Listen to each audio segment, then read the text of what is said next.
بسم اللہ الرحمن الرحیم۔ صرف 5 منٹ کا مدرسہ قرآن و حدیث کی روشنی میں 200واں دن 20 رجب المرجب۔ نمبر 1، اسلامی تاریخ۔ حضرت عباس بن عبد المطلب رضی اللہ عنہ۔ حضرت عباس رضی اللہ عنہ نبی کریم صلی اللہ علیہ وسلم کے چچا ہیں اور عمر میں آپ صلی اللہ علیہ وسلم سے صرف 2 سال بڑے ہیں۔ رسول اللہ صلی اللہ علیہ وسلم سے ان کو بے حد محبت تھی اور مسلمان ہونے سے پہلے بھی وہ حضور صلی اللہ علیہ وسلم کی مدد کیا کرتے تھے۔ حضرت ابو ذر رضی اللہ عنہ کو کفار جب تکلیف پہنچا رہے تھے تو حضرت عباس رضی اللہ عنہ نے ہی بچایا تھا۔ انہوں نے غزوہ بدر کے فوراً بعد اسلام قبول کیا۔ بعض کا کہنا ہے کہ ہجرت سے پہلے ہی اسلام قبول کر لیا تھا، مگر اپنے اسلام کو چھپائے رکھا اور مکہ سے مشرکوں کی خبریں حضور صلی اللہ علیہ وسلم کے پاس بھیجتے رہے۔ رسول اللہ صلی اللہ علیہ وسلم ان کی بڑی عزت اور اکرام کیا کرتے تھے۔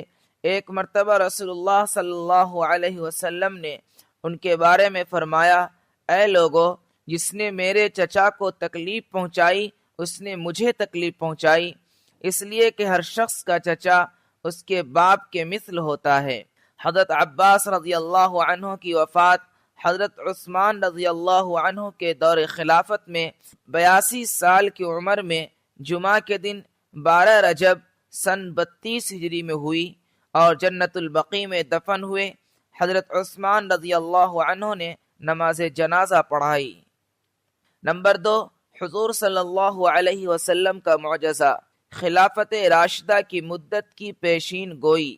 رسول اللہ صلی اللہ علیہ وسلم نے فرمایا، میرے وصال کے بعد خلافت راشدہ 30 برس رہے گی، پھر بادشاہی ہو جائے گی۔ چنانچہ آپ صلی اللہ علیہ وسلم کی پیشین گوئی کے مطابق یہ 30 سال کی مدت حضرت علی رضی اللہ عنہ کی خلافت تک چلی، پھر اس کے بعد بادشاہت کا دور شروع ہو گیا۔ نمبر 3، ایک فرض کے بارے میں، اپنے گھر والوں کو نماز کا حکم دینا۔ قرآن میں اللہ تعالیٰ فرماتا ہے، آپ اپنے گھر والوں کو نماز کا حکم کرتے رہیے اور خود بھی نماز کے پابند رہیے۔ ہم آپ سے روزی طلب نہیں کرتے، روزی تو آپ کو ہم دیں گے اور اچھا انجام تو پرہیزگاری ہی ہے۔ نمبر 4، ایک سنت کے بارے میں، دعوت کھانے کے بعد کیا پڑھیں۔ رسول اللہ صلی اللہ علیہ وسلم نے دعوت کے موقع پر یہ دعا پڑھی، اللہم اطعم من اطعمنی واسق من سقانی۔ ترجمہ، اے اللہ، جس نے ہمیں کھلایا تو اس کو کھلا، جس نے ہمیں پلایا تو اس کو پلا۔ نمبر 5، ایک اہم عمل کی فضیلت، اذان اور صف اول کا ثواب۔ رسول اللہ صلی اللہ علیہ وسلم نے فرمایا، اگر لوگوں کو معلوم ہو جائے کہ اذان دینے میں اور صف اول میں کتنا ثواب ہے تو وہ صف اول اور اذان دینے کے لیے تلواروں سے مقابلہ کر کے آگے بڑھنے کے لیے کوشش کرنے لگیں۔ نمبر 6، ایک گناہ کے بارے میں، عہد توڑنے والوں کا انجام۔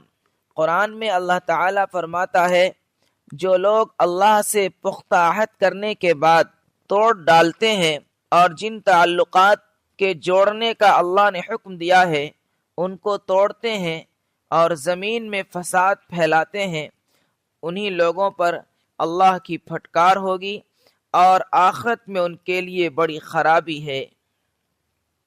نمبر 7، دنیا کے بارے میں، دنیاوی زندگی کی مثال۔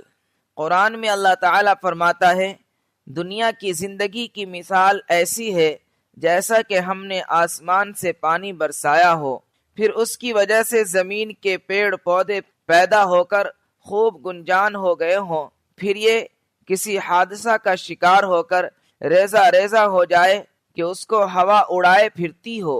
فائدہ، جس طرح پانی برسنے کی وجہ سے زمین کے پیڑ پودے خوب ہرے بھرے ہو جاتے ہیں، پھر کسی آفت کا شکار ہو کر سب ختم ہو جاتا ہے، اسی طرح دنیاوی زندگی ہے کہ آج سب کچھ موجود ہے اور جب موت آئے گی تو کچھ بھی باقی نہیں رہے گا۔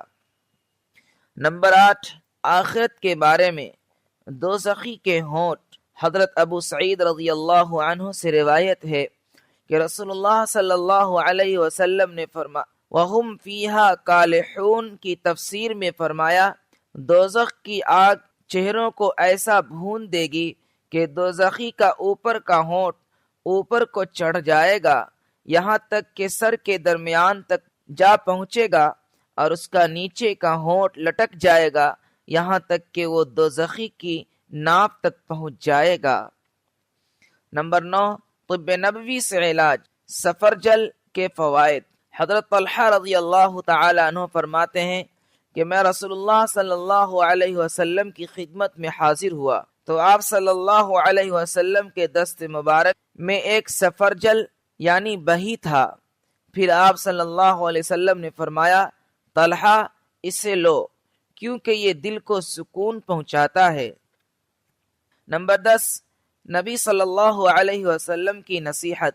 رسول اللہ صلی اللہ علیہ وسلم نے فرمایا، عورتوں کے سلسلہ میں وصیت قبول کرو، اس لیے کہ عورت بدن کی نازک اور ٹیڑھی پسلی سے پیدا کی گئی ہے، اگر تم اس کو سیدھا کرنے کی کوشش کرو گے تو ٹوٹ جائے گی، اور اگر تم اس کو اس حالت پر چھوڑ دو گے تو وہ اور زیادہ ٹیڑھی ہو جائے گی۔